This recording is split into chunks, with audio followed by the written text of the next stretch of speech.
Assalamualaikum warahmatullahi wabarakatuh. Ada satu kisah yang menarik di zaman Nabi SAW dari Khatibun Nabi SAW, juru bicaranya Rasulullah SAW, Sabit ibn Qais al-Musyammas. Sabit ibn Qais al-Musyammas ini adalah orang yang sangat cerdas, menguasai banyak pengetahuan tentang syair-syair Arab dan bahasa-bahasa asing.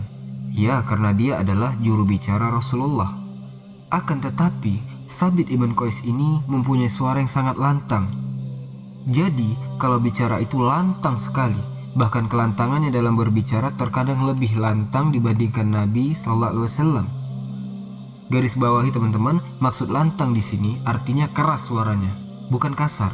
Ketika Allah Subhanahu wa Ta'ala turunkan ayat dalam surah Al-Hujurat, Allah mengatakan, Ya ayyuhalladzina amanu la tarfa'u aswatakum fawqa sautin nabi. Wahai orang-orang yang beriman, janganlah kalian mengangkat suara-suara kalian di atas suara Nabi. Maka Sabit ibn Qais al-Musyammas tiba-tiba menghilang dari majelis Nabi SAW selama berhari-hari, sampai Nabi SAW kehilangan. Aina Sabit? Di mana Sabit? Maka orang-orang pun mendatangi Sabit dan mengatakan, Nabi SAW mencarimu wahai Sabit. Ketika itu mereka dapati Sabit sedang menangis. Berhari-hari dia menangis pasca turunnya ayat itu, sehingga dia mengatakan, sesungguhnya aku telah menjadi orang yang paling rugi dan telah gugur seluruh amalanku. Kemudian orang ini mengatakan, utusan Rasul, kenapa engkau menangis? Kata Sabit, karena aku sudah mengangkat suaraku di atas suara nabiku. Akhirnya sampailah perkataan ini kepada Nabi SAW.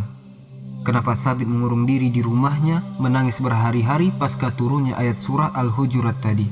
Maka Nabi SAW katakan, Kulli Sabit, katakan kepada Sabit, huwa min ahlil jannah, dia termasuk sahabat yang dihabar gembirakan masuk surga. Ikhwatal iman, rahimani wa rahimakumullah. Lihat bagaimana Sabit ibn Qais ketika itu ketakutan akan mengangkat suara di atas suara nabinya, karena itu adalah akhlak dan adab. Di zaman Amirul Mukminin Umar bin Khattab, ada dua orang berasal dari negeri Taif, ziarah ke Madinah. Ketika kemudian di Masjid Nabawi, keduanya berbincang-bincang sampai mengangkat suara. Umar yang kala itu berada di luar Masjid Nabawi sampai mendengar saking kencang dan kerasnya suara orang bicara dari dua orang Taif itu. Maka Umar pun marah, masuk ke masjid Nabi. Kemudian Umar mengatakan, Tarfa'u aswatakum fi masjidin Nabi. Kalian mengangkat suara kalian berdua di Masjid Nabawi. Min aina antuma? Dari mana kalian berdua? Kata Umar. Maka mereka mengatakan, Minat Taif, kami dari Taif. Kata Umar ibn al-Khattab, Lau kuntuma min ahlil Madinah la darabtukuma. Kalau kalian dari penduduk Madinah, sudah kuhantam kalian berdua. Habis kalian, bahasanya kita. Tarfa'u aswatakuma, kalian sudah mengangkat suara kalian berdua fi masjidin Nabi SAW, di masjid Nabi. Umar bin Khattab radhiyallahu an marah kepada dua orang yang mengangkat suara di atas suara Nabi SAW. Padahal Nabi itu sudah meninggal di zaman Amirul Mukminin. Kenapa? Karena ini pengalaman pribadi Umar bin Khattab radhiyallahu an ketika dia berselisih dengan Abu Bakar As-Siddiq radhiyallahu an soal siapa yang berhak menjamu kabilah yang datang. Tamu yang datang menemui Nabi SAW. Katanya Abu Bakar, utus saja kak. Kata Umar bin Khattab, utus yang lainnya. Akhirnya keduanya berselisih pendapat tentang siapa yang layak menjamu tamu, padahal di hadapan mereka ada Nabi.